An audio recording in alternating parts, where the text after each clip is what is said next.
وطر کے بعد کیا تہجد کی نماز پڑھ سکتے ہیں؟ سنا ہے کہ وطر پڑھنے کے بعد کوئی بھی نفل پڑھنا مکروہ ہے، کیا تہجد کی نماز بھی نہیں پڑھ سکتے؟ بنت طالب کراچی سے، رسول اللہ صلی اللہ علیہ وسلم کا ارشاد ہے اجعلوا آخر صلاتکم وطرا، وطر کو سب سے آخری نماز بناؤ۔ اس بیس پر بہت سے علماء کی رائے ہے کہ وطر سب سے آخر میں پڑھنا چاہیے اور وطر کے بعد کوئی نفل نہیں ہے، اور ہمارے شیخ حضرت مفتی رشید احمد صاحب رحمہ اللہ کا موقف بھی یہی ہے، اور احسن الفتاوی میں اس پر بڑا زبردست مدلل رسالہ بھی ہے۔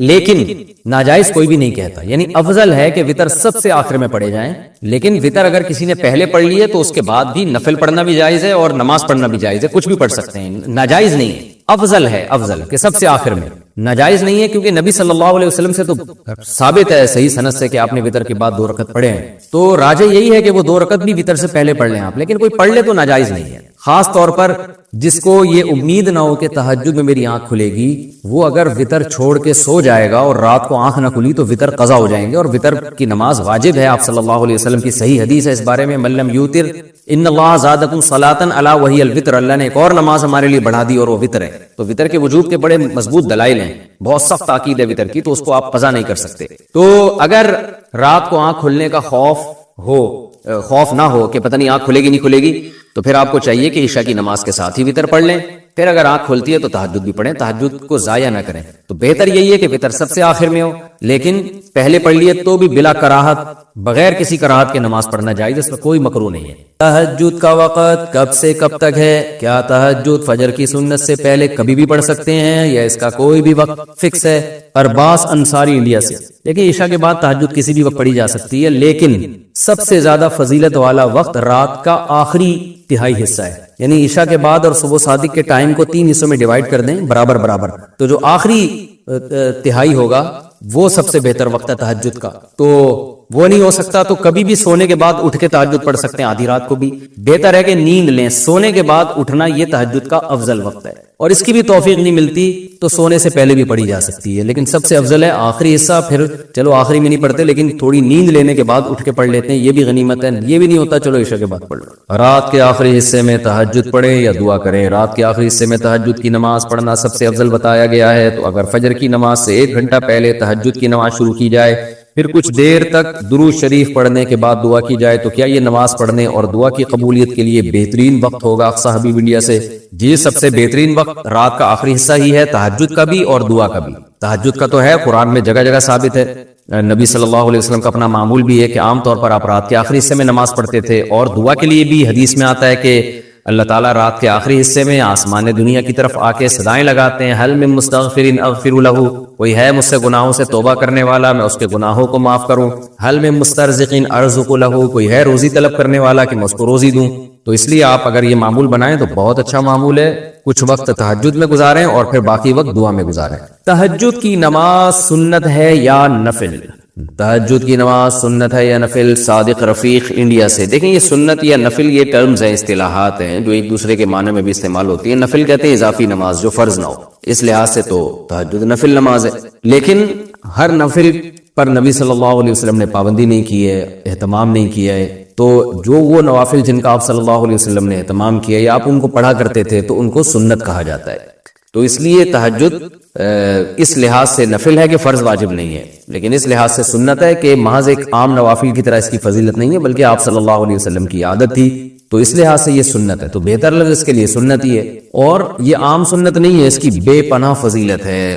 قرآن مجید میں اللہ نے اہل جنت کی جہاں بھی صفات بیان کی ان میں تہجد کا بھی عموماً ذکر کیا ہے، جیسے قرآن مجید میں آتا ہے کہ الذین یبیتون لربہم سجدا وقیاما، ہمارے جو نیک بندے ہیں وہ راتوں کو ہمارے سامنے سجدہ اور قیام کرتے ہیں، اور سورہ سجدہ میں اللہ تعالیٰ کا ارشاد ہے تتجافى جنوبهم عن المضاجع يدعون ربهم خوفا وطمعا، کہ ہمارے نیک لوگوں کے پہلو رات کو بستروں سے جدا ہو جاتے ہیں اور اپنے رب کو پکارتے ہیں خوف اور امید سے۔ تو یہ ساری چیزیں ہیں، نبی صلی اللہ علیہ وسلم نے ایک صحابی کے بارے میں فرمایا کہ فلاں کتنا ہی اچھا ہے، کاش وہ تہجد پڑھ لیتا، تو اس طرح کی روایات ہیں۔ تو آپ صلی اللہ علیہ وسلم نے عبداللہ بن عمر کے بارے میں فرمایا، ان کو وصیت کی، ان کے بارے میں صحابی سے فرمایا کہ یہ یہ تہجد کا اہتمام کرے تو کیا ہی خوب ہے۔ عبداللہ بن عمر فرماتے ہیں اس کے بعد سے میں نے کبھی تہجد نہیں چھوڑی ہے۔ تو ایسی بہت ساری روایات ملتی ہیں۔ سورہ مزمل کا پورا دوسرا رکوع ہے ہی تہجد سے متعلق۔ ان ربک یعلم انک تقوم ادنی من ثلثی اللیل ونصفہ وثلثہ وطائفۃ من الذین معک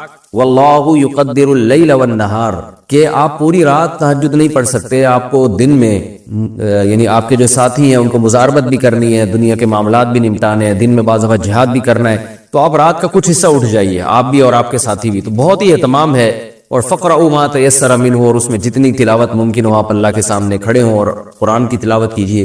تو یہ اتنی ساری احادیث، اتنی ساری روایات سے علماء کہتے ہیں کہ بہت زیادہ محرومی کا باعث ہے یہ عمل کہ ایک آدمی تہجد نہ پڑھتا ہو۔ اور آپ صلی اللہ علیہ وسلم نے فرمایا کہ رات کے آخری حصے میں اللہ تعالیٰ آسمان دنیا کی طرف آتے ہیں اور یہ ندا لگاتے ہیں، حل من مسترزق ارزق لا، حل من مستغفر اغفر لا، کوئی ہے مجھ سے روزی مانگنے والا میں اس کو روزی دوں، کوئی ہے مجھ سے گناہوں کی معافی مانگنے والا میں اس کو معاف کروں۔ اس لیے رات کو جلدی سونا چاہیے، اور تہجد میں رات کے آخری حصے میں جو تہجد کا ٹائم ہے، جو سب سے اچھا ٹائم ہے، ویسے تو کسی بھی وقت رات کو پڑھی جا سکتی ہے، لیکن سب سے افضل ٹائم ہے کہ آپ سوئیں اور سونے کے بعد رات کے آخری حصے میں اٹھیں اور اس وقت راز و نیاز کریں، اللہ کے سامنے دعائیں مانگیں۔ بہت زیادہ اس وقت دعائیں قبول ہوتی ہیں اور نماز کا بہت ثواب ہوتا ہے۔ ان قرآن الفجر کان مشہودا۔ تہجد کے بعد کچھ دیر سونا کیا سنت ہے؟ راشد صاحب لاہور سے پوچھتے ہیں، جب ہم تہجد کے لیے اٹھتے ہیں اور تہجد کے بعد تھوڑی دیر کے لیے لیٹ جاتے ہیں تو لیٹ جانا سنت ہے یا سو جانا سنت ہے، اور یہ سنت ہے یا نہیں، اس بارے میں رہنمائی فرمائیں۔ جی ہاں بھائی، سنت ہے۔ رسول اللہ صلی اللہ علیہ وسلم تہجد کی نماز کے بعد کچھ دیر ہلکی نیند لیا کرتے تھے، کیونکہ وہ وقت تھوڑا سا ہی ہوتا ہے، تو تھوڑی دیر آپ سویا کرتے تھے۔ جب حضرت بلال اذان کہتے تھے، فجر کا وقت داخل ہوتا تھا، تو نماز سے تھوڑی دیر پہلے آپ آرام فرمایا کرتے تھے۔ قرآن کہہ رہا ہے اقیم الصلاۃ لدلوک الشمس۔ پیچھے قرآن نے تذکرہ کیا کہ رسول اللہ صلی اللہ علیہ وسلم پر اتنا زیادہ مشرکین کا دباؤ ہے کہ قرآن کہتا ہے کہ اگر ہم آپ کو ثابت قدم نہ رکھتے تو آپ بھی ان کی طرف مائل ہو جاتے۔ تو ظاہر ہے بہت سخت دباؤ اور جبر ہے آپ کے اوپر، تو ایسے موقع پہ ایسا کام کرنے کی ضرورت ہے جس سے آپ کو ثابت قدمی ملے اور اللہ کا قرب حاصل ہو۔ تو اس کا سب سے بہترین طریقہ قرآن کہتا ہے نماز ہے، یعنی اے نبی صلی اللہ علیہ وسلم آپ نماز کو مضبوطی سے تھامیے تاکہ آپ کو ثابت قدمی ملے، آپ کو اللہ کا قرب ملے، کیونکہ جس اللہ کے لیے کام کیا جا رہا ہے نا، جب تک اس اللہ سے رشتہ مضبوط نہیں ہوگا تو اس کام میں آپ ثابت قدم نہیں رہ سکتے، اور اللہ سے رشتہ مضبوط کرنے کا سب سے بڑا ذریعہ نماز ہے۔ اس لیے قرآن کہتا ہے اقیم الصلاۃ، آپ نماز قائم کیجئے، لدلوک الشمس، سورج کے ڈھلنے کے وقت۔ سورج کب ڈھلتا ہے؟ جب بالکل بلندی پہ جا کے ڈھلنا شروع ہوتا ہے تو ظہر کا وقت شروع ہوتا ہے، الی غسق اللیل، رات کے اندھیروں تک، یعنی اس میں 4 نمازیں آ گئی۔ سورج جب ڈھلتا ہے نا، بالکل بلندی پر ہوتا ہے، تھوڑا سا ڈھلتا ہے ظہر کا وقت، مزید ڈھلان پیدا ہوتی ہے عصر کا وقت، مزید ڈھلتا ہے مغرب کا وقت، اور پھر الی غسق اللیل، سورج تو غائب ہو جاتا ہے مغرب کے بعد، پھر رات کے اندھیرے میں یعنی عشاء کا وقت، وقرآن الفجر، اور فجر کے وقت میں، فجر کی تلاوت کے وقت میں۔ تو قرآن میں اشارہ کر دیا کہ اصل تلاوت کا وقت ہے ہی فجر کا۔ آج بعض اماموں کو ہم نے دیکھا فجر میں بڑی مختصر تلاوت کرتے ہیں، یہ بالکل غلط ہے۔ سنت ہے فجر میں طوال مفصل، یعنی سورہ حجرات سے لے کے سورہ بروج تک کی جو لمبی لمبی صورتیں ان کو تلاوت کیا جائے۔ تو فجر کے قرآن کے وقت بھی آپ نماز قائم کیجئے۔ ان قرآن الفجر، بے شک فجر کا جو قرآن ہے، فجر میں جو تلاوت ہے، کان مشہودا، اس میں حاضر ہوتے ہیں۔ کون حاضر ہوتے ہیں؟ حدیث سے پتہ چلتا ہے فرشتے۔ فجر کا وقت اتنا مبارک وقت ہے جب اس میں امام صاحب قرات کرتے ہیں اور لوگ ہاتھ باندھ کے پیچھے امام کی قرات سنتے ہیں، ایک خاص سکینت نازل ہوتی ہے اللہ کی طرف سے، اور فرشتے بھی اس تلاوت میں نازل ہوتے ہیں۔ صحیح حدیث سے یہ بات ثابت ہے کہ فرشتے جو تبدیل ہوتے ہیں نا، ان کے آنے جانے کا وقت اور فجر اور عصر میں ہے۔ وہ جو فجر میں فرشتے آتے ہیں انسان کی حفاظت کے لیے، لہو معقبات من بین یدیہ ومن خلفہ یحفظونہ من امر اللہ، بہت ساری مخلوق اس کائنات میں ایسی ہے جہاں تک سائنس نہیں پہنچی، اور ہو سکتا ہے قیامت تک پہنچ ہی نہ سکے، وہ انسان کی عقل سے بالاتر ہے وہ مخلوق، اور یہ بھی ممکن ہے پہنچ جائے سائنس ترقی کر کے، وہ مخلوق انسان کو نقصان پہنچانے کی کوشش کرتی ہے۔ تو اس مخلوق سے بچانے کے لیے، جن میں جنات ہیں سر فہرست، ان سے بچانے کے لیے اللہ نے فرشتوں کا انتظام کیا ہے۔ تو حدیث میں آتا ہے صبح و شام، قرآن سے بھی یہ بات ثابت ہے، صبح و شام فرشتوں کی باریاں چینج ہوتی ہیں اور وہ ہماری حفاظت کے لیے اللہ کی طرف سے متعین ہوتے ہیں۔ تو ان کی جو حاضری ہے ان فرشتوں کی، وہ فجر کے وقت میں ہوتی ہے، اور یہ بھی حدیث سے ثابت ہے کہ بہت سے فرشتے صرف تلاوت سننے کے لیے زمین پہ اترتے ہیں۔ تہجد کے بارے میں حدیث میں آتا ہے کہ جب کوئی شخص تہجد میں قرآن کی تلاوت کرتا ہے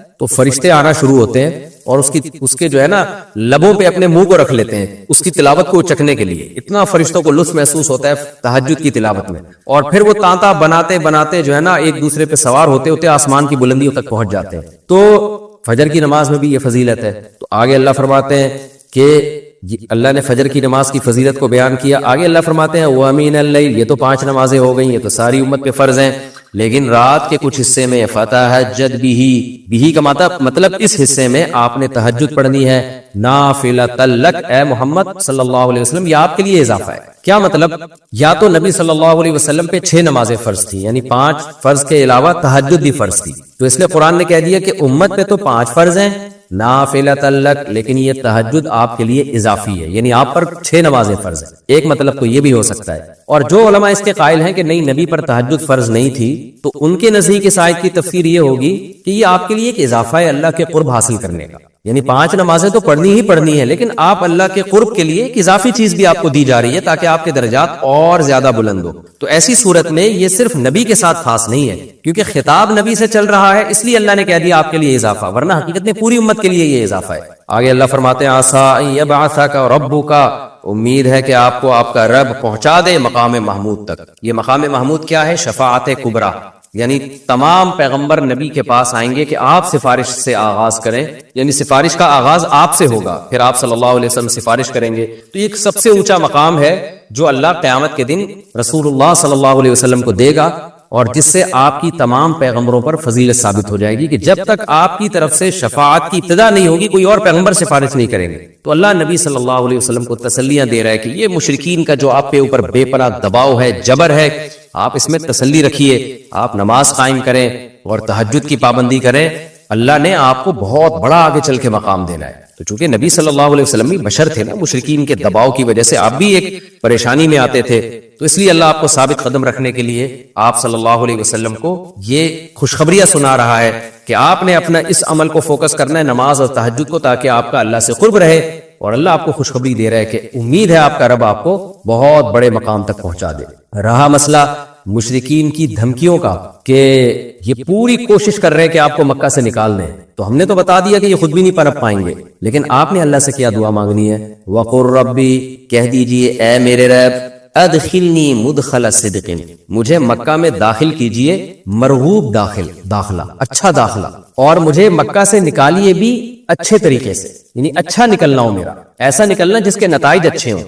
اس میں اشارہ ہے کہ آپ صلی اللہ علیہ وسلم کو مکہ سے نکالنے پر مجبور کیا جائے گا، اور ایک وقت آئے گا کہ آپ مکہ سے نکلیں گے. تو اللہ اپنے حبیب صلی اللہ علیہ وسلم کو پہلے سے دعا سکھا رہے ہیں کہ آپ اللہ سے دعا مانگے، اللہ جب میں نکلوں تو میرا داخلہ بھی اچھے طریقے سے ہو اور میرا نکلنا بھی اچھے طریقے سے ہو، یعنی پسندیدہ نکلنا ہو. سوال پیدا ہوتا ہے نکلنے کا عمل تو پہلے ہے اور مکہ میں داخلے کا عمل بعد میں، تو نکلنے کا تذکرہ پہلے ہونا چاہیے کہ اللہ مکہ سے مجھے اچھی طریقے سے نکال اور مکہ میں مجھے داخل بھی اچھے طریقے سے کرنا، تو داخلے کا تذکرہ پہلے کیوں؟ تو اس میں بلاغت کا ایک نقطہ ہے کہ پیغمبر کا بنیادی مقصد وہ ہدف ہے جو پیغمبر دنیا میں لے کے آئے ہیں، تو اس کی آغاز تو مکہ سے کرنا ہے جس میں آپ کو بھیجا گیا، جو ابراہیم علیہ السلام کا شہر ہے، جہاں بیت اللہ ہے، اسلام کا مرکز تو اس جگہ سے بننا ہے. تو اس جگہ سے اگر نکالنا ہی مقصد ہے تو یہ جگہ تو رہ گئی نا پھر جو ابراہیم علیہ السلام کا مرکز اور ابراہیم علیہ السلام کی دعائیں تھی. تو اس لیے اصل مقصد تو یہ کہ مکہ میں داخل میں اچھے طریقے سے ہوں، جو پیغمبر کا مقصد تھا دنیا میں آنے کا، مکہ فتح کر کے داخل ہوں، یہاں مجھے غلبہ ملے، اور یہاں میرا جب داخلہ تو ایسا داخلہ جس کو میں پسند کروں. یہ جو ابھی میں مکہ میں کہیں سفر سے جا کے واپس آتا ہوں، یہ داخلہ وہ داخلہ نہیں ہے جو میں چاہتا ہوں. تو چونکہ مکہ سے نکلنا مقصد نہیں ہے، نکالا اس لیے جا رہا ہے تاکہ داخلہ ایک طاقت کے ساتھ ہو اور اچھے طریقے سے داخلہ ہو، اس لیے اس داخلے کا تذکرہ پہلے کیا جا رہا ہے. ہاں وہ داخلہ اس وقت تک ممکن نہیں ہے جب تک مکہ سے ایک دفعہ آپ کا خروج نہ ہو، تاکہ مدینہ میں ریاست بنے اور آپ 10,000 کا لشکر لے کر فاتحانہ انداز سے مکہ میں داخل ہوں، اور جس مقصد کے لیے اللہ نے آپ کو بھیجا تھا وہ مقصد پورا ہو. تو وہ مقصد نکلے بغیر پورا ہو نہیں سکتا، اس لیے نکلنے کا تذکرہ کر دیا. ورنہ اصل مقصد تو یہ ہے کہ اللہ میں مکہ سے نکلنا نہیں چاہتا، میں مکہ میں داخلہ چاہتا ہوں. داخلہ ایسا ہونا چاہیے مدخل صدق، سچا مرغوب داخلہ ہونا چاہیے. چنانچہ اللہ نے آپ کی دعا قبول کی، اور جب نبی مکہ میں داخل ہوئے نکلنے کے بعد تو کیسا بہترین آپ نے کا داخلہ ہوا کہ 10,000 کا لشکر لے کر آپ گئے، اور مشرکین مکہ آپ سے معافی کی بھیک مانگ رہے تھے. تو یہ مکی آیتیں اس وقت تو ظلم کے پہاڑ توڑے جا رہے تھے، لیکن پیغمبر سے اس طرح کی دعائیں کروائی جا رہی تھی. وَأَخْرِجْنِي مُخْرَجَ صِدْقٍ، اور اللہ مرغوب نکلنا ہو، یعنی جب میں نکلوں تو بھی میرا اچھا ٹھکانہ ہو. چنانچہ آپ کا نکلنا بھی بڑا اچھا ہوا کہ پورا مدینہ آپ کے استقبال میں کھڑا ہوا تھا. اور طلع البدر علینا من ثنیۃ الوداع، یہ جو ترانے ہیں یہ مدینہ کی بچیاں آپ کے استقبال میں پڑھ رہی تھی. تو آپ کا نکلنا بھی اچھا ہوا، یعنی مدینہ میں داخلہ جو مکہ سے نکل کے، اور پھر جو مکہ میں آنا وہ تو اس سے بھی زیادہ عزت اور شان کے ساتھ ہوا. وَاجْعَلْ لِي مِن لَّدُنْكَ سُلْطَانًا نَصِيرًا، اور اللہ تو بنا دے میرے لیے اپنے پاس سے زبردست طاقت جس میں میری مدد ہو، غلبہ دے دے مجھے مشرکین پر. یہ بھی مستقبل کی دعا ہے جو ان حالات میں نبی سے منگوائی جا رہی ہے، اور اللہ نے آپ کی ساری دعاؤں کو قبول کیا. سلطان نصیر بھی دے دیا آپ کو، غلبہ بھی دے دیا مکہ پہ، ایسا غلبہ جس میں اللہ کی مدد تھی، اور وہ کمزور غلبہ نہیں تھا. طاقتور غلبے کو سلطان کہا جاتا ہے. اور مدینہ میں جانا بھی آپ کا پسندیدہ ہوا، اور مکہ میں آنا بھی آپ کا پسندیدہ ہوا. اور اے نبی آپ یہ بھی کہہ دیجئے جاء الحق، حق آ چکا ہے، وزہق الباطل، اور باطل فنا ہو چکا ہے. حالانکہ جس وقت یہ دعا منگوائی جا رہی تھی باطل فنا نہیں ہوا تھا، لیکن ماضی سے جب کسی چیز کو تعبیر کیا جاتا ہے تو یہ بتانے کے لیے گویا یہ کام ہو چکا ہے، حالانکہ ہوا نہیں، ہوگا. لیکن نبی کی زبان سے نکلوایا جا رہا ہے کہ آپ مشرکین میں اعلان کر دیں کہ بس یہ کام ہو چکا ہے، حق آ گیا، باطل ختم. اور یعنی ہوگا تو فیوچر میں، لیکن گویا ابھی ہو چکا ہے. اتنا یقینی ہے کہ میں تمہیں اس کی پہلے سے خبر دے چکا ہوں کہ باطل اب پنپنے نہیں پائے گا، کیونکہ حق اب آ چکا ہے. ان الباطل کان زہوقا، اور باطل تو ہے ہی فنا ہونے والی چیز. جب حق آتا ہے تو باطل فنا ہو جاتا ہے. نبی صلی اللہ علیہ وسلم جب مکہ مکرمہ میں داخل ہوئے نا، تو آپ بتوں کو چھڑیوں سے گراتے تھے. چھڑی سے مکہ میں داخل ہو کے 360 بت کو ایک ایک کر کے چھڑی مارتے تھے، اور وہ بت الٹے لڑکتے تھے. تو آپ اس موقع پر یہ آیت پڑھ رہے تھے کہ جاء الحق وزہق الباطل ان الباطل کان زہوقا. کیا کیفیات بنتی ہوں گی صحابہ کی اور پیغمبر کی اس وقت کہ جو خوشخبری ان کو 13 سال پہلے دی گئی تھی، کئی سال پہلے دی گئی تھی، اور یقینی دی گئی تھی کہ یہ ہو چکا، تو اللہ نے اپنی آنکھوں سے دکھا دیا کہ کیسے بتوں کو بیت اللہ سے نکالا جا رہا ہے، اور اللہ کے گھر کو کیسے شرک سے پاک کیا جا رہا ہے. وَنُنَزِّلُ مِنَ الْقُرْآنِ مَا هُوَ شِفَاءٌ وَرَحْمَةٌ لِّلْمُؤْمِنِينَ، اور قرآن کہہ رہے ہیں ہم قرآن نازل کرتے ہیں جس میں مومنین کے لیے شفا ہے. یعنی اے نبی آپ کی تسلی کے لیے اور بھی ہم بتائیں آپ کو کہ ہم یہ جو آیتیں نازل کر رہے ہیں نا، اس میں مومنین کو بھی شفا مل رہی ہے، ان کی اصلاح ہو رہی ہے شرک سے اور برے عقیدوں سے، اور مسلمانوں کے لیے یہ رحمت ہے، ان کو تسلیاں بھی مل رہی ہیں. وَلَا يَزِيدُ الظَّالِمِينَ إِلَّا خَسَارًا، اور ظالمین کے خسارے میں اضافہ ہو رہا ہے، کیونکہ ظالمین اس پر عمل نہیں کر رہے، حجت تمام ہو رہی ہے. وَإِذَا نَمْنَا عَلَى الْإِنسَانِ أَعْرَضَ وَنَأَىٰ بِجَانِبِهِ، قرآن کہتے ہیں ہم جب انسان پر احسان کرتے ہیں تو وہ اعراض کرتا ہے اور اپنے پہلو کو ہٹا دیتا ہے. نعمت ملنے کے بعد بجائے اللہ کے قریب ہونے کے اللہ سے دور ہوتا ہے. وَإِذَا مَسَّهُ الشَّرُّ، اور جب انسان کو کوئی مصیبت پہنچتی ہے کان یئوسا، تو مایوس ہونے لگتا ہے. یعنی انسان کے بارے میں شکایت کی جا رہی ہے کہ اس کا اللہ پر ایمان نہیں ہے. پیغمبر کا مقصد ہے اللہ سے جوڑنا. تو یہ جو مشرکین ہیں جو اللہ کو نہیں مانتے، یہ خوشیوں میں بھی اللہ کو بھولتے ہیں اور غم میں بھی اللہ کو بھولتے ہیں، اسباب کو دیکھتے ہیں. لہٰذا جب اسباب کو آپ دیکھتے ہو اور پریشانی آتی ہے تو اسباب بتا رہے ہوتے ہیں پریشانی دور نہیں ہو سکتی، تو مایوس ہونے لگتے ہیں، ڈپریشن میں جاتے ہیں. اور جب خوشی آتی ہے تو اپنا کمال سمجھتے ہیں، لہٰذا اترانے لگتے ہیں اور خدا سے دور ہو جاتے ہیں. تو اے نبی ان سے کہہ دیجئے کل یعمل علی شاکلتہ، ہر شخص اپنی نیچر کے مطابق عمل کر رہا ہے. اچھے لوگ کیا کرتے ہیں کہ جب انہیں خوشی ملتی ہے تو شکر ادا کرتے ہیں، اور غم آتا ہے تو مایوس نہیں ہوتے، ان کو پتہ ہے غم اللہ دور کر سکتا ہے. فَرَبُّكُمْ أَعْلَمُ، تمہارا رب خوب جانتا ہے بِمَنْ هُوَ أَهْدَىٰ سَبِيلًا، کون ان دونوں فریقوں میں سیدھے راستے پر چل رہا ہے. جو غموں میں مایوس ہو اور خوشیوں میں اترانے لگے خدا سے دور ہو جائے، وہ گمراہی والے راستے پر ہے. اور جو خوشیوں میں اللہ کے قریب آئے شکر ادا کرے، اور غموں میں بھی اللہ کے قریب آئے کہ غم کو اللہ ہی دور کر سکتا ہے، مایوس نہ ہو، یہ سیدھے راستے پر ہے. اللہ خوب جانتا ہے کون سیدھے راستے پر ہے، یعنی اس میں اللہ نے اشارہ دے دیا کہ یہ لوگ سیدھے راستے پر ہے، تو ہمیں ایسا بننا چاہیے. زبانوں پہ کیا کرو؟ کنٹرول. زبان پہ کنٹرول کرو. زبان سے نہ کسی کی مخالفت میں حد سے آگے نکلو، نہ کسی کی حمایت میں حد سے آگے نکلو. کنٹرول. نبی صلی اللہ علیہ وسلم نے حضرت ابو بکر سے کیا فرمایا کہ لوگوں کو یہ زبان الٹے منہ جہنم میں ڈالے گی. یہ زبان ہے جو اوندھے منہ جہنم میں ڈالے گی لوگوں کو. اعتدال سے بھائی. دوسرا، جو لوگ میمز بناتے ہیں، اس طرح کی میمز بناتے ہیں جس میں کسی بھی سیاسی لیڈر کو بندر یا کتے کی شکل میں دکھایا جا رہا ہے، یہ اخلاق سے گری ہوئی حرکت ہے. یہ اس کی علامت ہے کہ آپ اخلاقیات کی ساری حدود کو توڑ چکے ہو. یہ غلط ہے. میں سمجھا پا رہا ہوں اپنی بات؟ اتنا آگے مت جاؤ. ہمیں یاد ہے کہ ہمارے ایک استاذ تھے، ان کے پاس ایک شخص اپنے بیٹے کو لے کر آیا، وہ مدرسے میں پڑھتا تھا، سدھر نہیں رہا تھا وہ بچہ. بڑا پرانا واقعہ ہے، لیکن کچھ واقعات ایسے ہیں جو یاد رہ جاتے ہیں ہمیشہ کے لیے، ان سے سبق ایسا ملتا ہے. تو باپ نے کہا کہ بھائی یہ میرا بیٹا سنبھل نہیں رہا ہے، مدرسے سے بھاگتا ہے اور غلط ایکٹیویٹیز میں ہے. تو ہمارے استاذ وہ بہت ہی شفیق استاذ ہے نا، ہاتھ نہیں اٹھاتے کسی پہ. باپ نے بھی جب کہا کہ بھائی ایک دفعہ تو آپ اس کی ٹھکائی لگا دیں، تو انہوں نے ایک دفعہ لگائی اس کی ٹھکائی لڑکے کی، وہ پھر بھی نہیں سدھرا. پھر ان کے والد نے کہا حضرت سختی کریں اس کے اوپر. انہوں نے کہا بھائی میں کسی کو ٹھیک کرنے کے لیے اپنے اخلاق خراب نہیں کر سکتا، میں بگڑ جاؤں گا. جب ایک دفعہ آج چلتا ہے نا انسان کا گالیاں والیاں، پھر یہ فری اسٹائل ہو جاتا ہے. آپ نے دیکھا ہوگا بعض لوگ گالی سے بات شروع کرتے ہیں، گالی پہ ختم کرتے ہیں. وہ کہتے ہیں اب ہماری بریکیں کیا ہو گئی ہیں، فیل. اور یہ ہے، ہاتھ بھی انسان کے ایسے ہی چل جاتے ہیں. جو بیویوں کو مارتے ہیں نا، شروع میں شاید کوئی وجہ ہوئی ہو، اس کے بعد ان کا ہاتھ کیا ہوتا ہے، چل جاتا ہے. پھر بات پہ پھر وہ کہتے ہیں ہمیں نیند نہیں آتی جب تک بیوی کی کٹائی نہ کریں. تو جنگلی بن جاتے ہیں اور پوچھنے والا تو کوئی ہوتا نہیں ہے. اور عدالت میں ایک دفعہ بیگم پہنچ گئی تو کمپرومائز کا راستہ بالکل ہی ختم. تو خاندان والے تو کنٹرول کرتے نہیں ہیں کہ بھئی یہ کیسے جنگلیوں کی طرح مار رہے ہو، پیٹ رہے ہو. یا تو عورت پاورفل ہو، بعض اوقات خاندان اتنا پاورفل ہوتا ہے کہ وہ خود ہی اس کے نٹ بولٹ داماد کے جو ہے نا سافٹ ویئر اپڈیٹ کر دیتے ہیں. اگر پاورفل نہیں ہے پھر کیا کرے وہ. تو یورپ میں بھی یہ ہے اور پاکستان میں بھی. خوب سمجھ لو، جو خواتین کی این جی اوز بنی ہوئی ہیں نا، گھر توڑنے میں ان سے بڑا فنٹر کوئی ہے نہیں. آپ کی بیوی اگر کسی این جی او کے پاس چلی گئی نا اپنے حقوق کے لیے، تو بس سمجھ لو اب گھر ٹوٹا ہی ٹوٹا.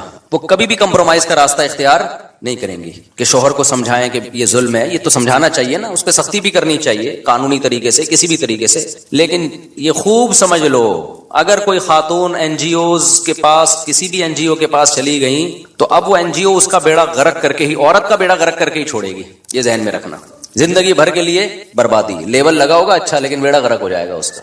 کیونکہ ان کو بنایا گیا اسپیشلی گھروں کو توڑنے کے لیے. میں جو بار بار خاندان کی بات کر رہا ہوتا ہوں، فیملی سسٹم کی بات کر رہا ہوتا ہوں، اس لیے کہ جو اسلام دشمن قوتیں ہیں نا، وہ بار بار فیملی توڑنے ہی کی بات کر رہے ہیں. اس کے علاوہ ان کا اور کوئی ٹاپک بولتے کیوں نہیں ہے نہیں. اور کام بھی وہی ہم تو صرف باتیں کر رہے ہیں نا، کام کیا کر رہے ہیں؟ وہ کام بھی وہی پیسہ بھی اسی پہ خرچ کر رہے ہیں. توڑو ان کو. کیا کرو؟ بھائی کو بہن سے توڑو، شوہر کو بیوی سے توڑو، بیٹی کو باپ سے توڑو. سمجھتے ہو کہ نہیں سمجھتے؟ بیٹی کو باپ کا باغی بناؤ اور ماں کا بھی باغی بناؤ. بہن کو کس کا باغی بناؤ؟ بھائی کا باغی بناؤ. بیوی کو کس کا باغی بناؤ؟ شوہر کا باغی بناؤ. بہو کو کس کا باغی بناؤ؟ ساس سسر کا باغی بناؤ. جس حد تک بغاوت ہو سکتی ہے اس پہ اربوں روپے کے سرمایہ خرچ ہو رہے ہیں. ان کو اس سے کوئی غرض نہیں کہ پی ٹی آئی آتی ہے یا جے یو آئی آتی ہے. ٹھیک ہے نا، کہہ رہے ہیں جو بھی آئے اس ٹاسک پہ ہم نے کام کرنا ہے. لہذا جب کوئی مظلوم عورت ان کے پاس جاتی ہے، جو باقی مظلوم بھی ہوتی ہیں، تو اس کا ظلم کا جو علاج کرتے ہیں نا، وہ اس طریقے سے کہ ایک بہترین موقع ملا ہے خاندان توڑنے کا، اس آپشن کو پہلی فرصت میں استعمال کیا جائے. اور افسوس کی بات یہ، ہمارے جو ڈاکٹرز ہیں ماہر نفسیات، میں ان کو کہتا تھا نفسیاتی ڈاکٹر. ایک ڈاکٹر نے پیغام پہنچوایا، مفتی صاحب ہم کوئی نفسیاتی تھوڑی ہیں جو آپ ہمیں نفسیاتی ڈاکٹر کہتے ہو. تو بات صحیح ہے یار، یہ لفظ میں رجوع کر رہا ہوں. اس نفسیاتی ڈاکٹر کا مطلب ہے ڈاکٹر تو خود نفسیاتی ہے.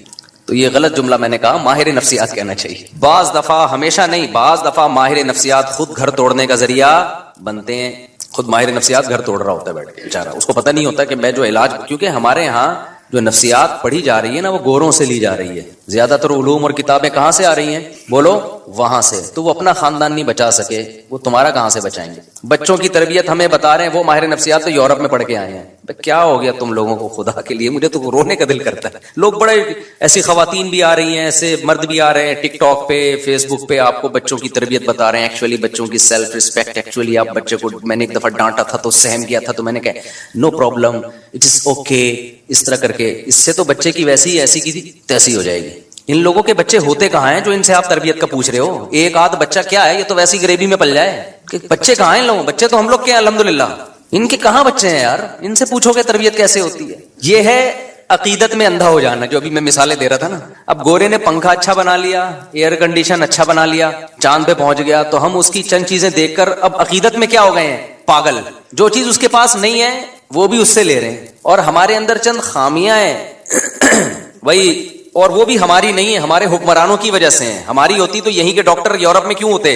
امریکہ میں اتنی بڑی بڑی پوسٹوں پر کیوں بیٹھے ہوئے ہوتے بھائی؟ یہیں کے سائنٹسٹ اتنی بڑی بڑی پوسٹوں پر بیٹھے ہوئے ہیں. ٹاپ 10 سائنسدانوں میں پاکستانی کا شمار ہوتا ہے، ایک پاکستانی کا. تو اس کا مطلب پروڈکٹ غلط تھوڑی ہے، حکمران ہے جنہوں نے بیڑا غرق کر کے رکھا ہوا ہے. تو جب بیڑا غرق ان لوگوں نے کیا ہوا ہے نا ہمارا، تو اب اس کی وجہ سے کچھ ہمارے اندر برائیاں بھی پیدا ہو گئی. تو ان برائیوں کی وجہ سے بغض اور نفرت میں ہم اتنا آگے چلے گئے کہ اب ہر اچھائی بھی ہمیں کیا لگتی ہے؟ برائی لگتی ہے. تو یہ بھی بیلنس نہیں ہے. تو گورے سے مت پوچھا کرو بھائی. ماہر نفسیات جو ہے نا وہ گورا اپنی قوم کو ڈپریشن سے نہیں بچا سکا, وہ اپنی قوم کو اسٹریس سے نہیں بچا سکا. اسٹریس کا اصل علاج اسلام کے پاس ہے. کچھ ماہر نفسیات ایسے ہیں جو مذہب کو بھی فالو کرتے ہیں, وہ بتاتے ہیں, وہ قرآن کی آیتیں ہی بتا رہے ہوتے ہیں. ٹھیک ہے, میں سارے ماہر نفسیات کو غلط نہیں کہہ رہا, لیکن ہمارے یہاں میجورٹی جو ماہر نفسیات کی ہے ان کو نہیں پتا میرے بھائی.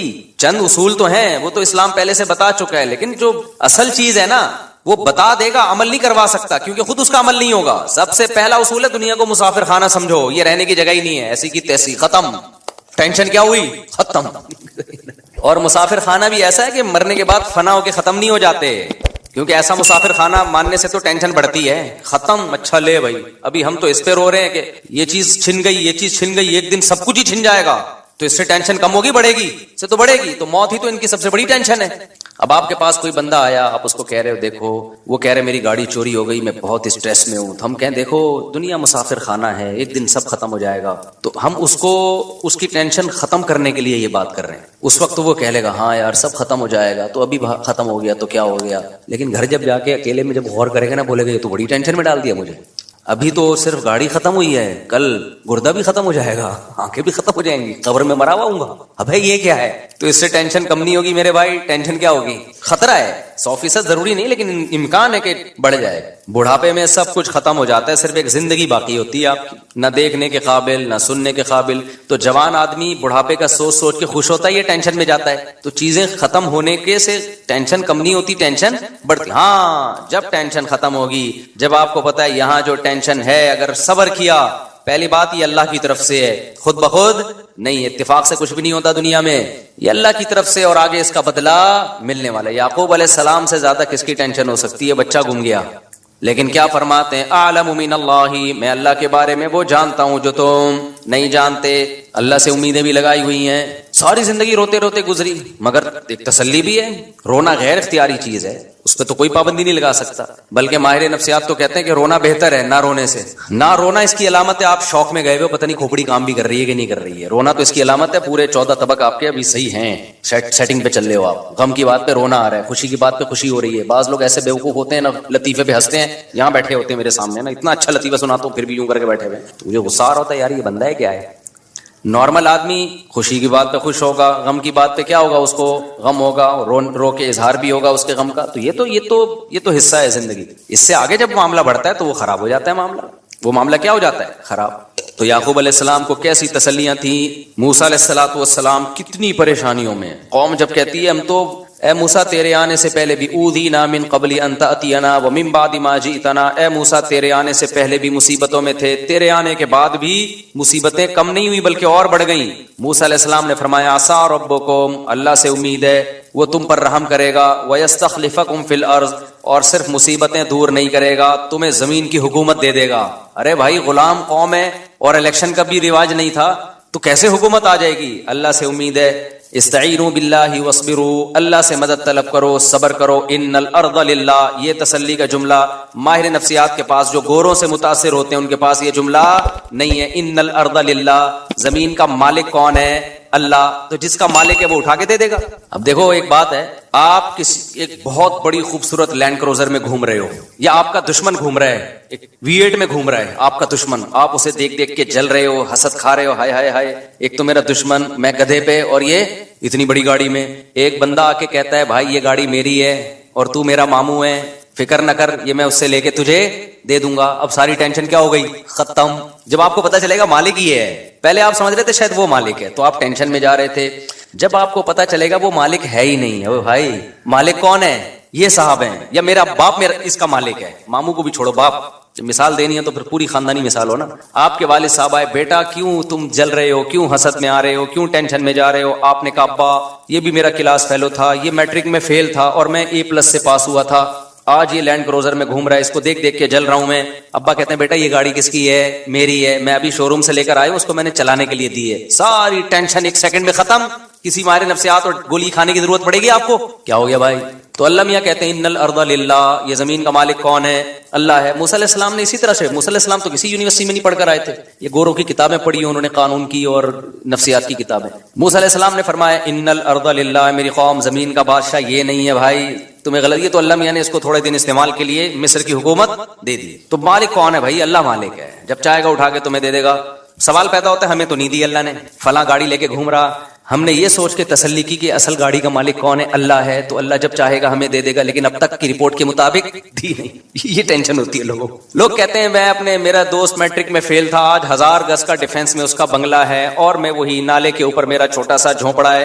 میں نے مفتی صاحب کا بیان سنا تھا کہ اللہ تعالیٰ کہتا ہے کہ بنگلے کا مالک کون ہے؟ اللہ ہے, جس کو چاہتا ہے دے دیتا ہے. تو میں اسی امید پہ خوش ہو گیا تھا, بغیر گولی کھائے, ڈپریشن کی گولی کھائے بغیر, کہ بھائی اصل مالک تو اللہ, جب چاہے گا مجھے دے دے گا.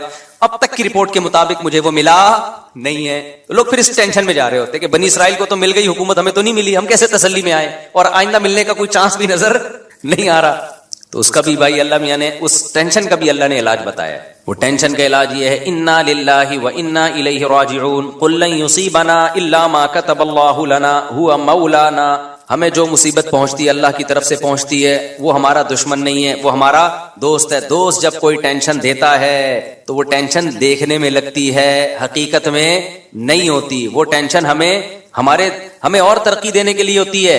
ایک ٹیکا وہ ہوتا ہے جو دشمن سوئی چبھوتا ہے آپ کے, ایک سوئی وہ ہوتی ہے جو ڈاکٹر چبھوتا ہے.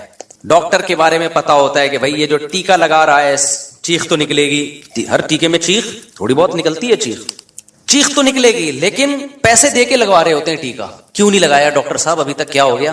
کہہ رہے ہوتے ہیں کہ نہیں ہوتے, پیسے دیے ٹیکا لگاؤ بھائی, انجیکشن لگاؤ. لیکن ایک ٹیکا دشمن لگاتا ہے, تو دونوں ٹیکوں میں دشمن ٹیکا لگاتے آپ فوراً خطرہ کہ زہر کا انجیکشن تو نہیں ٹھوک دیا اس نے کہیں. یہی ہوتا ہے کہ نہیں ہوتا بھائی؟ اب تو گئے. تو بھائی جو ٹینشن دے رہا ہے, دینے والے سے بڑا فرق پڑتا ہے, دینے والا دشمن ہے یا دوست ہے. اللہ اگر اسی طرح کرتا نا جیسے بنی اسرائیل کو اللہ نے حکومت دے دی, تو اللہ ہمیں فلانے کا بنگلہ ہمیں دے دیتا, فلانا کی گاڑی ہمیں دے دیتا, زمین آسمان کا نظام کیا ہو جاتا؟ برباد. اللہ کہتے ہیں دار الامتحان ہے, یہاں کسی کو دے کے آزماؤں گا اور کسی سے لے کے آزماؤں گا. جو صبر کرے گا تو اللہ کہتے ہیں وَلِلَّهِ مِيرَاثُ السَّمَاوَاتِ وَالْأَرْضِ, سب کچھ میرا ہے. یہ جو ڈیفنس میں 1000 گز کا بنگلہ جس کو تم دیکھ کے سمجھ رہے ہو یہ اس کا ہے, یہ اس کا نہیں ہے, تو ٹینشن تو بڑھ گئی نا, یہیں سے ختم ہو گئی ٹینشن. بھائی اس کا ہے ہی نہیں, بیوقوف آدمی کا, جو تو کہہ رہا ہے یہ لینڈ کروزر اس کی ہے اور میں میٹرک پاس A+ سے ہوا تھا اور یہ بھاگا بات اس کی کہاں سے ہے؟ آزمائش کے لیے اللہ نے تھوڑے دنوں کے لیے اس کو دی ہوئی ہے. تھوڑے دنوں میں مرے گا, ختم. تو تو بھی مرے گا, تیرا جھونپڑا بھی کیا ختم. آگے اللہ کے لیے تو بھائی زمین آسمان کا مالک ہے. پھر بڑے بڑے بنگلے ہیں اللہ میاں کے پاس, جنت ہے, نہریں ہیں اس میں, شہد کی نہریں, فیہا انہار من ماء غیر آسن, ایسے پانی کی نہریں جن کا ذائقہ کبھی متغیر نہیں ہوگا. وانہار من خمر لذۃ للشاربین, شراب کی نہریں جو پینے والوں کے لیے لذت ہوں گی, لذیذ نہیں ہوں گی, لذت ہوں گی. وانہار من عسل مصفا, صاف ستھرا شہد. لبن لم یتغیر طعمہ, ایسا لبن جس کا ذائقہ چینج نہیں ہوگا. غرفی غرفات آمنون, ایسے بالا خانے ہوں گے جن میں یہ امن سے رہیں گے. آج دولت کے ساتھ جب کوئی رہتا ہے تو ایک خوف ہوتا ہے اس کو چھن نہ جائے, چھننے کا خوف نہیں ہوگا. اور ایسے گھنے باغات, آبشاریں, نہریں, یہ تو کچھ بھی نہیں ہے. 1000 گز کے بنگلے بھائی, ان کی 2 ٹکے کی حیثیت بولو نہیں ہے. تو تمہاری گاڑی ایک بندے کی 125 چھن گئی. اچھا انہی دنوں میں میری بھی 125 چھنی تھی, لیکن مجھے مل گئی تھی, خیر تو اس کی بھی چھن گئی, نہیں ملی. تو ایسے پھوٹ پھوٹ کے رو رہا ہے, پھوٹ پھوٹ کے رو رہا ہے. میں نے کہا کیا ہو گیا؟ W11 ہے نا, سفر کیا کر. روتا مادی چیزوں پہ روتا ہوا بالکل بھی اچھا, انسانوں کے بچھڑنے پہ روئے پھر بھی سمجھ میں آتا ہے. انسان کی ایک ویلیو ہے, مادی چیزوں پہ بچھڑنے پہ رو رہے ہو یار تم. اس میں تو آنسو بھی نہ بہایا کرو پیسے چھننے پہ. جب کوئی آ کے روتا ہے مفتی صاحب میرے 1 کروڑ کا نقصان ہو گیا, آنسو, حقیقت بتاؤں آپ کو, میرے دل میں اس کی ویلیو کیا ہوتی ہے؟ گھٹ جاتی ہے. اس پہ رو رہا ہوں نا, بیوی مر گئی, آنسو, دل چاہتا ہے اس کو گلے لگاؤں کہ یار بیوی سے محبت کرتا تھا. عورت رو رہی ہو, یا باپ رو رہا ہو بیٹے کے بچھڑنے پہ, بھائی رو رہا ہو بھائی کے بچھڑنے پہ, تو انسان کی تو ایک کیا ہے, ایک ویلیو ہے نا. یہ تو انسانی فطرت ہے کہ اللہ نے انسانوں کو انسانوں میں پیدا کیا ہے, تو بچھڑنے پہ روتے ہیں. تو یہ قابل تعریف ہے یہ عمل. جو نہیں رو رہا اس پہ افسوس ہونا چاہیے کہ تو کیا کوئی تیرے کو پتھر ہے. لیکن جو دولت کے بچھڑنے پہ روتا ہے, میں نہیں کہہ رہا ٹینشن نہیں ہوتی, وہ تو ہوتی ہے, لیکن اتنی کہ رونا شروع کر دو. بلند ذوق نظر نہیں ہے, یہ اس کی علامت ہے. اسی طرح جو معشوقہ کے بچھڑنے پہ رو رہا ہے, یہ بھی بلند ذوق. اتنا عشق میں آگے جاؤ نہیں میرے بھائی, اتنا عشق میں آگے جاؤ نہیں, اعتدال رکھو. اور جو جس معشوقہ پہ تم پاگلوں کی طرح مر رہے ہو نا, سوچ لو اس کا بڑھاپا بھی آنے والا ہے کل. تھوڑی سی آڑی ترشی ہو گئی تو پھر دیکھنا کون مرتا ہے. عاشق کے دعوے دیکھو نا, ایسے مجھے پاکیزہ محبت اور پاکیزہ واکیزہ محبت. پاکیزہ محبت ہے تو یہ پھر 90 سال میں کر کے دکھانا یہ والی محبت اس سے, جب یہ 90 کی ہو جائے گی. اور جو پرانی فلموں کی ہیروئنز ہوتی ہیں نا 75 کی، ان کی تصویر دیکھا کرو 2021 میں کیسی لگ رہی ہیں تو وہ ہیروئن ہو کے ایسی لگ رہی ہوگی تو تم سوچو کہ تمہاری والی تو کیا ہوگی، وہ کیا لگے گی. تو یہ ڈسٹیمپر ہوا ہے، تھوڑا سا کیا ہوا ہے، ڈسٹیمپر ہوا ہے، بس اس کے کہانیاں ہیں. اور تھوڑا سا ڈسٹیمپر اترنا شروع ہوا، اور اب تو میک اپ سے ہی اتنا ڈسٹیمپر ہو جاتا ہے پتہ ہی نہیں چلتا ہوتا سچی مچی والا کون سا ہے. وہ ایک آدمی کی شادی ہے، سچا واقعہ، چند دن پہلے میرے پاس آیا کہ میں نے دلہن کو میک اپ میں دیکھا تھا، جب پہلی رات میں منہ دھو کے آئی تو میں تو بے ہوش ہونے لگا. واقعی وہ بے ہوش، اس کی حالت دیکھ کے لگ رہا تھا ایسے عجیب حالت ہو گئی تھی اس کی. تو مجھے خیال ہوا بعد میں، اس کے جانے کے بعد ایک آئیڈیا ذہن میں، اس کو تو میں نے مشورہ دیا بھائی اب اللہ کا نام لے کے صبر کرو یار، گزارا چلاؤ. تم نے دیکھا کیوں میک اپ میں، بغیر میک اپ کے دیکھ لیتے اس کو. کہہ رہے وہ دیکھنے ہی نہیں دے رہے تھے. لڑکی والے بھی بڑے ہوشیار ہیں، میک اپ ایسے ایسے آ رہے ہیں بالکل، وہ اس کے الفاظ تھے 180 ڈگری پہ نکلی وہ. تو بہت زیادہ ٹینشن میں تھا، بہت زیادہ ٹینشن میں، بالکل ایسا لگ رہا تھا مر جائے گا غم سے. تو میں نے تو اس کو مشورہ دیا کہ غور کر لو یار، اس کو بھی، اب اس کو بیچاری کو چھوڑو گے تم کہاں بچیاں طلاقوں کے بعد کے ماں باپ پر کیا قیامت گزرتی ہے، اپنی بہنوں کو سامنے رکھ کے سوچو. تو کہنے انہوں نے مجھے دھوکہ دیا ہے. میں نے کہا دھوکہ تو سبھی اسی طرح ہی کرتے ہیں، بچی کو جب کوئی دیکھنے کے لیے آئے گا تو کچھ تو زینت اختیار کی جاتی ہے نا. تو آپ کا فرض تھا کہ اپنی ماں بہنوں کو کسی ٹائم پہ اچانک بھیج کے دکھا لیتے. خیر وہ بالکل ہی 180 ڈگری پہ نکلے. تو میں نے ان سے کہا کہ بھئی آپ ایسا کریں، اس کو بھی رکھیں ایک اور بھی کر لیں. تو وہ کہہ رہے نہیں میری سمجھ میں نہیں آ رہی. تو ان کے جانے کے بعد ایک ترکیب میرے ذہن میں آئی. وہ پھر وہ بندے کا نمبر بھی نہیں تھا ورنہ میں فون کر کے بتاتا کہ یار وہی والا میک اپ جو جس میں آپ نے دیکھا تھا نا، اب جب آپ شام کو گھر پہ آتے ہو تو بیگم کے پاس ایک بیوٹی پارلر کھلوا لو، بولو یہی ڈیزائن چاہیے مجھے رات کو. بہترین حل ہو گیا کہ نہیں ہو گیا؟ وہ بندہ بھی مالدار ہے، مالدار آدمی ہے. تو میں نے کہا اس ڈیزائن میں تو پسند آئی تھی نا اسے، ہاں اس وقت تو بہت خوبصورت لگ رہی تھی، تو بس مسئلہ حل ہو گیا. کیا خیال ہے بھائی؟ جب شام کو آفس سے گھر آؤ، بیگم کے قریب وہی بیوٹی پارلر یا وہی خاتون جس نے بیگم کو تیار کیا تھا، ان کو ہر منتھلی کچھ پیسے بانٹ دو، پیسے دے دو منتھلی، ان کو تنخواہ پہ رکھ لو، مجھے یہ والا ڈیزائن چاہیے بھائی شام کے وقت میں، بس وہ ڈیزائن. تو یہ بھی ایک حل ہے بہترین. اور آج کل مرد بھی بیوٹی پارلر سے بالکل 180 ڈگری پہ ہوئے ہوتے ہیں. یہ دھوکہ صرف ایک طرفہ نہیں ہو رہا، آدمی بھی سارے پھوڑے پھنسے جو ہے نا وہ باقاعدہ اس سے بھرائی ہوتی ہے. وہ بھی ایسا لگ رہا ہوتا ہے جیسے 18 سال کا لونڈا ہے، تو بعد میں پتہ چلتا ہے کہ یہ تو بزرگ ہیں. ایسے کالے کولے لگائے ہوئے ہوتے ہیں، سفید بالوں کو ایسے اسٹائل سے کیا ہوا ہوتا ہے. یہ بھی بہت دھوکے ہوئے ہیں. خیر ہمارا یہ ٹاپک نہیں، ہم تو بھائی یہ بات لے کے ٹینشن دور کرنے کی بات میں کر رہا تھا. کس کی بات کر رہا تھا؟ ٹینشن دور کرنے کی. اچھا مجھے بعض لوگ بہت کہتے ہیں آپ ایسے مزاح والے انداز میں بات چیت کرتے ہو، مسجد کے تقدس کے خلاف ہے. میں ٹاپک ٹینشن ختم کرنے کا کر رہا ہوں، اور میں ایسے ڈراؤں آپ کو اور جس سے ٹینشن ختم ہونے کے بجائے بڑھ جائے، تو آپ کو سوچو یار. اور میرا یہ اسٹائل اس لیے بھی ہے کہ پرانے زمانے میں اور اس زمانے میں فرق ہے. پہلے علماء جہنم کی آگ سے ڈرایا کرتے تھے، لوگوں کو رلایا کرتے تھے. میرے بھی پرانے بیانات زیادہ رلانے والے ہی ہوتے تھے. جو مجھے بچپن سے جانتے ہیں نا ان کو پتہ ہے میرے پہلے بیانات اس اسٹائل میں نہیں ہوتے تھے، اس میں خوف کا عنصر زیادہ ہوتا تھا. لیکن جب حالات لوگوں کے سامنے آتے ہیں تو اندازہ ہوا کہ پہلے ہی لوگ گھروں میں رو رہے ہیں، سیاسی حالات میں الگ رو رہے ہیں، گھروں کے اندر الگ رو رہے ہیں. تو یہاں بھی اگر روئیں گے تو یہ تو بیچارے بالکل ختم ہو جائیں گے، بالکل یہ اٹھنے کے قابل یہ قوم. مولویوں سے بھی لوگ مسجدوں میں دور بھاگ رہے ہیں اسی وجہ سے. کہہ رہے ہیں وہ الگ ڈرا رہا ہوتا ہے، جب اخبار پڑھو تو وہ الگ ڈرا رہا ہوتا ہے، ملک ڈالر یہ ہونے والا ہے اور ایسے ہونے والا. ہو کچھ بھی نہیں رہا ہوتا کسی کے ساتھ. جن کے ساتھ ہو رہا ہوتا ہے وہ تو چلو ہو رہا ہے، جن کے ساتھ نہیں ہو رہا ہوتا ہے نا وہ بھی خوف میں آئے ہوئے ہوتے ہیں. تو اس لیے بھائی ہمارا اسٹائل چینج نہ کرواؤ، یہ نیچرل ہے، یہ نہیں ہو سکتا. مجھے مسلسل لوگ روک کے روڈوں پہ روک کے آپ جو ہے نا یہ اسٹائل چھوڑ دیں. آپ بہت سارے لوگ ہیں جن کے میں نام بھی لے سکتا ہوں لیکن میں لے نہیں رہا نام، کہ یہ نہ کریں، یوں نہ کریں، ایسا نہ کریں. تو بھائی جس کو بات سمجھ میں آ رہی ہے بیان سننے آئے، نہیں آ رہی تو کوئی ایک ہم ہی تھوڑی ہیں اکیلے دنیا میں. بہت سارے علماء دین کی خدمت کر رہے ہیں، آپ ان سے بیان سنیں. میں خود بعض علماء کے بیانات سنتا ہوں اپنی اصلاح کے لیے جا کے. میں جب اجتماع میں جاتا ہوں تو آپ لوگوں کی اصلاح کے لیے تھوڑی جاتا ہوں تبلیغی اجتماع میں، تو اپنی اصلاح کے لیے جاتا ہوں. آپ بزرگوں کے بیانات سننے جاتا ہوں، اپنی اصلاح نیت ہوتی ہے میری. تو اچھا بات یہ چل رہی تھی کہ بھائی کیا بات چل رہی تھی؟ وہ ٹینشن تو اصل ٹاپک نہیں تھا. ہاں تو میں یہ کر رہا تھا کہ دیکھو بھائی 4 چیزیں انسان کو کیا کرتی ہیں، تو اس میں ایک بغض ہے. یہ ایک اصول ہمیشہ یاد رکھو، عشق، عقیدت، بغض اور مجبوری. بغض کو آسان اردو میں نفرت، جب کسی سے نفرت ہو جاتی ہے تو بس پھر اسی کے خلاف جاتا ہے. طلاقوں کے بعد ہوتا ہے. سیاست کی مثال تو سمجھ میں آ گئی نا. سیاسی مثالوں میں اور ہم گوروں میں بھی ہر چیز کو گوروں کو سپورٹ کر رہے ہوتے ہیں کیونکہ ان کی عقیدت ہمارے دلوں میں بیٹھ گئی. اب ٹک ٹاک پہ، فیس بک پہ، یوٹیوب پہ وہ لوگ آ کے بچے تربیت کرنے کی نصیحت کر رہے ہوتے ہیں جن کے اپنے بچے ہیں ہی نہیں. ٹھیک ہے نا, ان کو کیا پتا بچے کیسے پالے جاتے ہیں. میجورٹی, سارے برے نہیں ہیں ان میں, وہ ہمیں سمجھا رہے ہوتے ہیں تو, اور ان کے اسٹائل سے لگ رہا ہوتا ہے کہ ان سے بچے سنبھل نہیں رہے ہیں. اتنا کمپلیکیٹڈ کر کے وہ بتا رہے ہوتے ہیں کہ جس سے پتا چلتا ہے کہ ان کے اپنے بچے ان سے سنبھل نہیں رہے. یاد رکھو, جو چیز گفٹ ہوتی ہے نا, اگر اس کو سنبھالنا آپ کے لیے مشکل بن جائے تو پھر وہ گفٹ رہتی نہیں ہے. اولاد کی تربیت بہت مشکل کام نہیں ہے. اگر یہ بہت مشکل ہوتی اس کا مطلب پھر یہ گفٹ نہیں ہے, یہ تو ٹینشن اللہ نے دے دی آپ کو. اور اللہ قرآن میں اولاد کو ٹینشن کہتا ہے یا گفٹ کہتا ہے؟ بولو نا, گفٹ. یہب لمن یشاء اناسا, اللہ کہتے ہیں جس کو چاہتا ہوں بیٹیاں گفٹ دیتا ہوں. دیکھو, ایک گفٹ ہوتا ہے آپ کو کسی نے مٹھائی کا ڈبہ لا کے دے دیا, تھوڑا سا تو اس کو بھی سنبھالنا پڑتا ہے, فریج میں رکھ دو خراب نہ ہو جائے. ہر گفٹ کو تھوڑا سا تو سنبھالنا.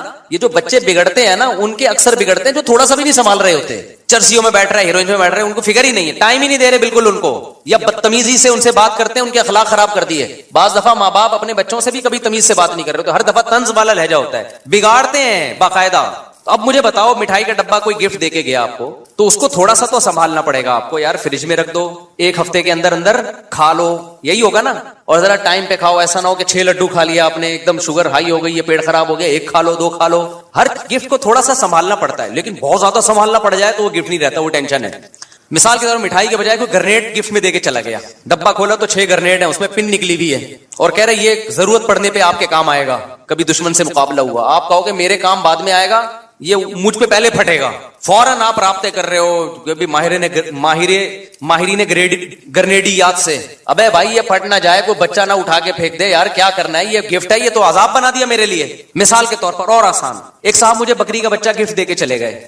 بکری کا بچہ تو تھوڑا سا بڑا ہو چکا تھا, موشن لگے ہوئے ہیں اس کو, میں اس کو کھلا رہا ہوں, وہ کیا ہوتی ہے بروف, وہ نہیں ہوتی یار, ابے وہ موشن کی مشہور دوا ہے, نام فلیجل, میں اس کو فلیجل کھلا رہا ہوں, پھر اینٹی بایوٹک کھلا رہا ہوں, اس کے دستی ٹھیک نہیں ہو رہے, پھر 10 ٹھیک ہوئے تو پتا چلا لنگڑا رہا ہے تھوڑا سا. پھر وہ ایک ڈاکٹر کو بلایا, 2-4 دفعہ میں نے کہا بھائی یا تو کسی کو گفٹ دے دے یا اس کو ذبح کر کے کھا جاؤ. میں نے کہا اپنے بچے پالنا اتنی بڑی ٹینشن نہیں جتنا یہ, اس بیچارے کی نیت نہیں تھی ایسی, وہ تو ہمارے پاس ہو سکتا ہے آگے بیمار ہو گیا ہو یا پہلے سے بیمار ہو, واللہ عالم. لیکن اس گفٹ کو جو اب میں اس کے لیے نا موٹیویشنل اسپیکرز کو سن رہا ہوں کہ ایکچولی بچوں بکری کے گفٹ کیسے, میں یوٹیوب پہ سرچ بھی کر رہا تھا کہ بکری کے بچے کو موشن لگے تو کیا کرنا ہے. تو میں پھر ماہر جو ڈاکٹرز وہاں سے آئے ہیں ان سے میں گائیڈنس لے رہا ہوں کہ جی یہ بچے میں بیماری ہو جائے تو کیسے. اس کا مطلب بھائی یہ بچہ گفٹ نہیں ہے, یہ عذاب جان ہے, یہ کسی نے اپنی ٹینشن آپ کو پہنائی ہے.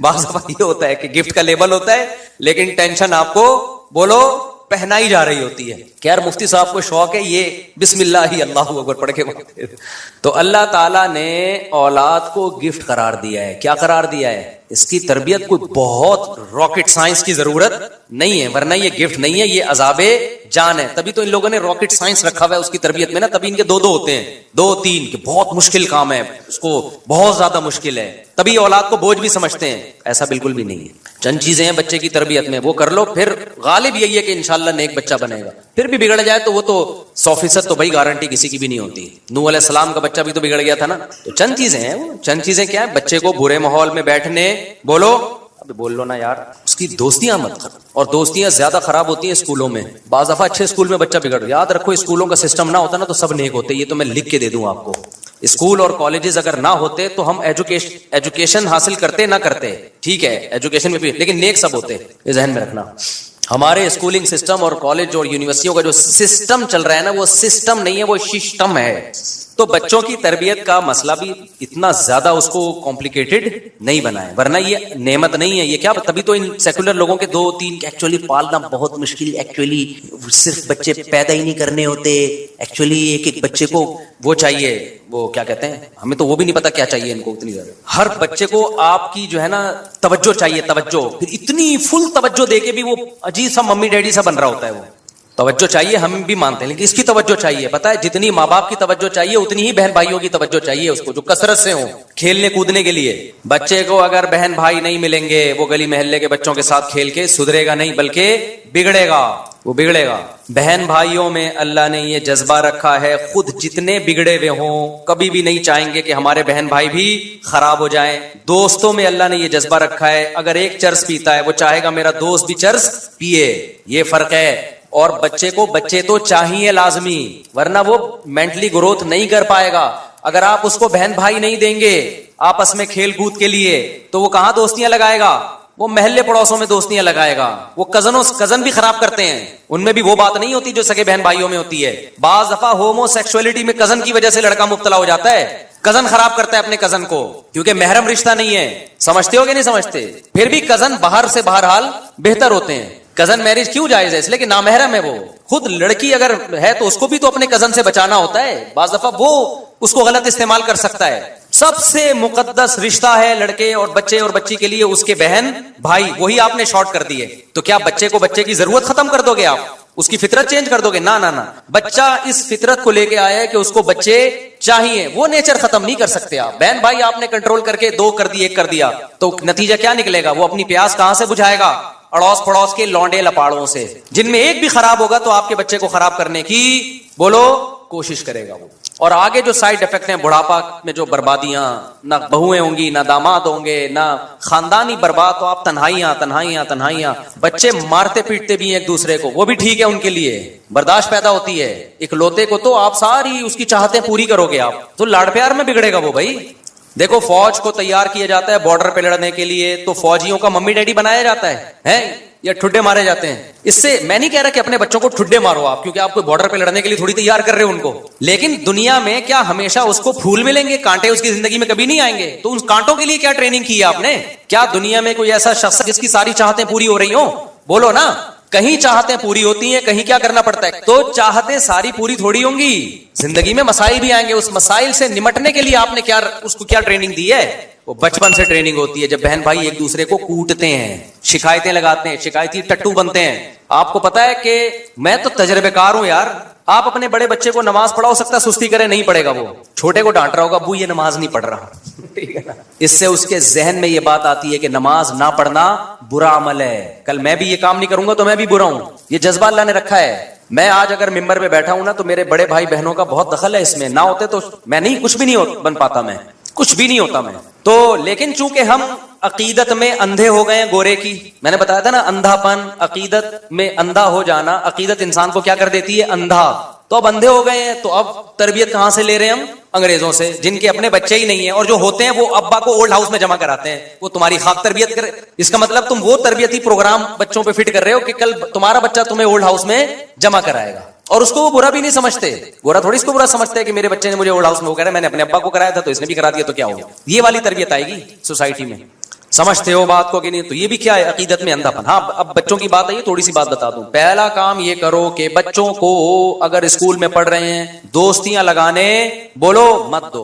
دوستی اپنے بہن بھائیوں میں بس, دائیں بائیں جانے کی اجازت نہیں. شادی بیاہ میں لے کے جاتے ہو, مائیں اپنے بچوں کو اپنی ماں کے گھر لے کے جاتی ہیں, تو وہاں کزنوں سے ان کو کھیلنے کودنے سے منع نہ کریں. رات کو سونے نہ دیں کزن کے ساتھ, قطعاً نہیں. میں نہیں کہہ رہا کزن سے بدگمان ہو, بھائی بستر کیا ہوگا دور. ماں کی, کیونکہ باپ ہر وقت گھروں میں تھوڑی غصہ ہوتا ہے, ماں کی ذمہ داری ہے یہ دیکھے میرا بچہ کسی بچے کے ساتھ, کزن کے ساتھ بھی سوئے گا. بولو نا, نہ نہیں سوئے گا. ہاتھ کا مذاق نہیں ہوگا, دور. اور اگر دیکھ رہی ہے کہ کوئی کزن گالیاں دے رہا ہے, پھر بھائی دوستی ختم, تو دور رکھیں, اپنی نگرانی میں رکھیں بچوں کو. ایک کام تو یہ کرنا ہے. مولانا شیخ الحدیث مولانا زکریا رحمۃ اللہ علیہ فرماتے تھے کہ میرا بچہ نماز میں اگر شیخ الحدیث کہتے ہیں کہ میرے والد صاحب میری نگرانی کرتے تھے, میں نماز میں اگر کسی شخص کے ساتھ کھڑا ہوں, ظہر کی نماز میں, عصر میں بھی اگر اسی کے ساتھ کھڑا ہوا مل گیا, تو ابا پوچھتے تھے یہ تمہارا کیا لگتا ہے کہ ظہر میں بھی اس کے ساتھ تھے اور عصر میں بھی اس کے ساتھ, یہ کیا لگتا ہے؟ تو بچوں کے لیے دوستیاں کیا ہیں بولو؟ خطرناک. اور یہ جب تک نہیں روک سکو گے جب تک اپنے بہن بھائی زیادہ نہ ہو, ورنہ وہ تنہائی کا شکار ہو جائے گا. دوسرا کام آپ نے کیا کرنا ہے, بچوں سے بات ہمیشہ تمیز سے کیا کرو. بدتمیزی والا لہجہ اختیار بولو نا. بچوں کو آپ اخلاق سکھانا چاہتے ہو تو بد اخلاقی سے بات چیت بچوں کے اخلاق کو خراب کر دیتی ہے. بعض دفعہ باپ کا یہ اسٹائل ہوتا ہے, بعض دفعہ ماں کا یہ اسٹائل ہوتا ہے, اندھا ہے نظر نہیں آ رہا, ماں نے کوئی چیز منگوائی نا, بیٹا کنگھا لے کے آؤ, اب وہ نہیں مل رہا اس کو, یہ پڑا ہوا اندھا ہے نظر نہیں آ رہا, تو آپ بھلے اس کو مولانا طارق جمیل صاحب کے 2 گھنٹے کے اخلاق پہ بیانات سناؤ, بچے کے اخلاق ٹھیک ہونے والے, بولو وہ سیکھی یہی رہا ہے گھر سے. اندھا ہے, ابے بھائی یہ کیا اسٹائل ہے بات کرنے؟ اللہ کا شکر ہے مجھے نہیں یاد پڑتا میں نے اپنے بچوں میں سے کبھی کسی سے اس اسٹائل میں بات کی ہو. اندھا ہے نظر نہیں آ رہا, وہ عجیب سا جملہ ہے یار, تم کیا اخلاق سکھا رہے ہو؟ عزت سے بات کرو, تمیز سے بات کرو. بیٹا یہ رکھا ہوا دیکھ لیا کرو یار, تھوڑا ہمارا بھی ٹائم بچاؤ, اپنا بھی ٹائم بچاؤ. اس اسٹائل میں بات کرنے میں آپ کو کیا تکلیف ہو رہی ہے؟ پہلی بات آپ نے خود بھی اسٹائل کہیں سے سیکھو. نہیں آئی بات میرا خیال ہے. ہر وقت طنز, ہر وقت آنے, یہ کسی کام کا نہیں ہے, یہ کچھ بھی نہیں کر سکتا, یہ کر رہے ہوتے ہیں ماں باپ. وہ کہتے ہیں میں یہ کہہ ہی نہیں سکتا کچھ. اس کو اس پہ فخر محسوس ہونا, اس ذلت تھوڑے دن تک محسوس ہوتی ہے, اس کے بعد محسوس ہونا ختم. اس کو آرام محبت دو یار. ہاں اس میں ایک لمٹ ہونی چاہیے. لاڈ پیار میں ایسا نہ ہو کہ لمٹ کو کراس کرنا شروع کر دے. تبھی حدیث میں آتا ہے لا ترفع عنہم عصاک, لاٹھی گھر میں لٹکنی چاہیے. روب بھی ہو, بیٹا اصل تو یہی ہے, کائنڈلی بیٹا یہ لے آئیے, پانی لے آئیے, تھوڑا خدمت بھی لو ان سے. گدھا نہیں بنا کے رکھو لیکن ان سے خدمت. گھر میں بیٹھے ہوئے ہو, اپنے بچوں سے بولو بیٹا پانی لے کر آؤ. اتنا زیادہ ان کو رسپیکٹ دینا کہ اپنا باپ بنا کے رکھ لینا. اس سے بچہ کیا ہوگا, بگڑے گا. تمیز, الفاظ تمیز کیوں, بیٹا ذرا پانی لے آؤ, ابے پانی لاؤ, یہ اسٹائل ہوتا ہے. لے تو پھر بھی آئے گا, خدمت کا جذبہ بھی پیدا ہوگا, اخلاق کی ایسی کی تیسی, بغاوت پیدا ہوگی اس. بیٹا جاؤ پانی لے کر آؤ, شاباش. ایسے شاباش کا لفظ بول دو آخر میں, کائنڈلی لگا دو. ڈیفینس والے کائنڈلی لگائیں, ہم لوگ شاباش لگاتے ہیں چونکہ ابھی پرانے لوگ ہیں. تو سمجھتے ہو کہ نہیں سمجھتے؟ اور اس سے خدمت لو, یہ تو فرض ہے. ماں کو چاہیے باپ کی خدمت لے, باپ کو چاہیے بچوں سے کس کی خدمت لے, ماں کی. ماں کھانا پکا رہی ہے, باپ کو چاہیے بیٹی کو بولے بیٹا تمہاری ماں کب سے گھنٹے سے کچن میں کھڑی ہوئی ہے, تمہارا فرض بنتا ہے. ہو الٹا رہا ہے, صحیح ہے نا. جب باپ خدمت لیتا ہے اولاد سے تو ماں بولتی ہے ابھی تو آ کے اسکول سے بیٹھے ہیں, تھکے ہوئے ہیں, آپ نے بھی ان کو بس ہر وقت. تو اس سے بچے کے دل میں باپ کے خلاف بغاوت کے جذبات پیدا ہوتے ہیں. سمجھتے ہو کہ نہیں سمجھتے ہو؟ خیر اب یہ ٹاپک بڑا لمبا ہے, ابھی میں کیا کس سے لے کے بیٹھ گیا. ابھی تو میں جو اصل ٹاپک ہے اس کو سمیٹتا ہوں. تو مطلب کہ راکٹ سائنس نہیں ہے, چند چیزوں کا خیال کرنا پڑتا ہے. پھر بھی بگڑ جائے تو بگڑنے دو, ایسی کی تیسی. تو کیا کریں اب, یہی تھوڑی کہ پورا دماغ اسی پہ خرچ کر دیں. اس لیے میں کہتا ہوں اتنے بچے پیدا کرو, 2-4 اسپیئر میں بگڑنے کے لیے بھی رکھو. ہاں ایک ہی 2 ہی بچے ہی ہو گئے, پوری تربیت کے بعد بھی بعض دفعہ بگڑ جاتا ہے. 1-2 ہی, ایک ہی انڈا وہ بھی گندا, تو تمہارا تو مستقبل برباد ہو گیا. اتنے ہو 2-4 بگڑ بھی گئے تو افورڈ کر سکو ان کو. سارے پھر بھی نہیں سدھرتے, اللہ کرے سدھرے سارے ہی سب کے, لیکن بعض دفعہ ہوتا ہے ایک آدھ آڑا ترچا نکل آتا ہے, وہ نہیں سیدھا ہوتا. تو اتنے ہو دوسرے کے, چلو یار ایک بگڑ بھی گیا تو چلے گا. خیر